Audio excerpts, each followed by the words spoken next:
ইহুদি জাতি আল্লাহর পক্ষ থেকে সবচেয়ে বেশি নবী প্রাপ্ত একটি জাতি। হাজার বছরের ইতিহাসে আল্লাহ তাদের দিয়েছে কিতাব, নবী, হিদায়াত, কিন্তু তারপরও এরা পরিণত হয়েছে এক অভিশপ্ত জাতিতে। প্রশ্ন হচ্ছে কেন? কি এমন করেছিল তারা যে কারণে আল্লাহ নিজে কোরআনে বলেছেন তারা অভিশপ্ত? চলুন জেনে নেই। আল্লাহ যখন নবী পাঠাতেন হেদায়েত দিতে, তারা করত বিদ্রোহ, অবিশ্বাস, এমনকি নবীদের হত্যা। কোরআনে আল্লাহ বলেন, আর যখন তাদের কাছে কোনো রসুল এমন কিছু নিয়ে এসেছে যা তাদের মন চায় না, তখন তারা কিছু রসুলকে মিথ্যা বলে অস্বীকার করেছে এবং কিছুকে হত্যা করেছে।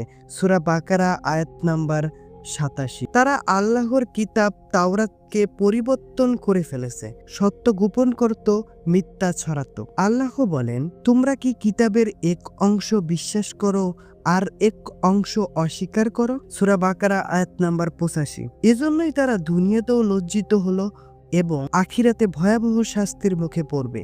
ইহুদি জাতি নিজেদের সৃষ্ট মনে করত। তারা বলতো, আমরা আল্লাহর প্রিয় সন্তান। আল্লাহ বলেন, তারা বলেছে আমরা আল্লাহর পুত্র এবং তার প্রিয়। বলো, তাহলে তিনি কেন তোমাদের গুনাহের কারণে তোমাদের শাস্তি দেন? সূরা মাইদা আয়াত নাম্বার 18। তারা বারবার আল্লাহর প্রতি ধৃষ্টতা দেখিয়েছে। যেমন তারা বলেছে, আল্লাহ দরিদ্র, আমরা ধনী।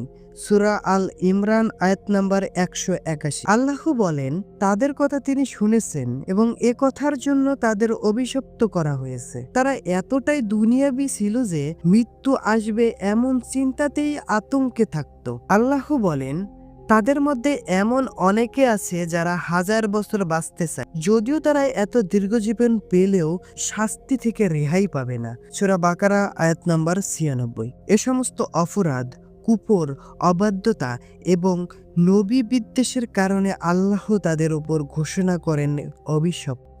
আল্লাহ বলেন, ইহুদিদের মধ্যে যারা কুফর করেছে তাদের উপর দাউদ ও ঈসা ইবনে মরিয়মের মুখে লানত করা হয়েছে। সূরা মাইদা আয়াত নাম্বার 87। রাসূলুল্লাহ সাল্লাল্লাহু আলাইহি ওয়াসাল্লাম বলেছেন, তোমরা অবশ্যই তোমাদের পূর্ববর্তীদের পন্থা পুরোপুরি অনুসরণ করবে, প্রতি বিঘাতে বিঘাতে এবং প্রতি গজে গজ। এমনকি তারা যদি গোসাপের গর্তেও ঢুকে তবে তোমরাও তাতে ঢুকবে। আমরা বললাম, হে আল্লাহর রসুল, আপনি কি ইহুদি ও নাসারার কথা বলছেন? রাসূল সাল্লাল্লাহু আলাইহি ওয়াসাল্লাম বললেন, তবে আর কার কথা? সহিহ বুখারী হাদিস নাম্বার 3456। অর্থাৎ মুসলমানদের অনেকেই ইহুদিদের পথ অনুসরণ করবে। তাই আমাদের জন্য এটি সতর্ক বার্তা। আমরা যেন এমন না হই যারা কোরআন পড়ি কিন্তু মেনে চলে না, যারা নামাজ পড়ি কিন্তু বিনয়ে থাকে না, যারা দুনিয়াকে ভালোবাসি কিন্তু আখিরাতকে ভুলে যায়। এটি ছিল ইহুদিদের জন্য বড় ভুল। তারা আল্লাহর বিধানকে অবহেলা করেছিল। আমরা যেন কখনো তা করি না। ইহুদিদের ইতিহাস শুধু নিন্দা করার জন্য নয়, শিক্ষা নেওয়ার জন্য। তাদের ভুল যেন আমাদের আয়নায় প্রতিফলিত হয়।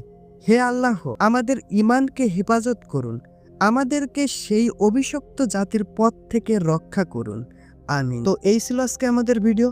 আমাদের ভিডিওটি ভালো লেগে থাকলে অবশ্যই লাইকটি দিয়ে দেবেন এবং এর পরবর্তীতে কি বিষয়ে ভিডিও চান সেটি কমেন্ট বক্সে জানিয়ে দেবেন। তো দেখা হবে নতুন আরেকটি ভিডিওতে। সেই পর্যন্ত আল্লাহ হাফেজ।